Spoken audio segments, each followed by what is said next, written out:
কৃষকরা এখানে বাদাম করে থাকে, তারপরে শীতকালীন যে সমস্ত সবজিগুলো আছে মিষ্টি কুমড়া, এবং ওইচারচর গ্রামের একজন কৃষক আছে, সে ভালো বাঙ্গি আবাদ করে, আগাম বাঙ্গি আবাদ করে। এটা অনেক প্রতিবেদনও হয়েছে। ভালো একজন আমাদের কৃষক আছে, বাঙ্গি আবাদ করে। আমাদের মাঠের যারা উপসহকারী আছে তারা অত্যন্ত পরিশ্রমী, এবং তারা সবাই আমি আসার পর থেকে উদ্বুদ্ধ করছি যে আমাদের খড় পশুর কৃষিকে বাদ দিয়ে যাতে আমরা বাণিজ্যিক কৃষিতে যেতে পারি। সেক্ষেত্রে ফল বাগান স্থাপন কিংবা নতুন কোনো ফসল ইন্ট্রোডিউসিং, সেটা আমরা চেষ্টা করে যাচ্ছি। চলতি বছরে আমরা প্রথমবারের মতো এই তিতাসে আমরা সয়াবিনের আবাদ করেছি।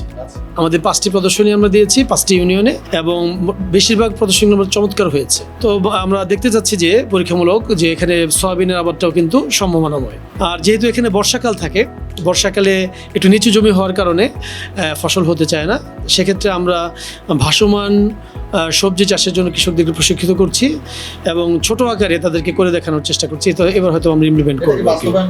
না, হবে।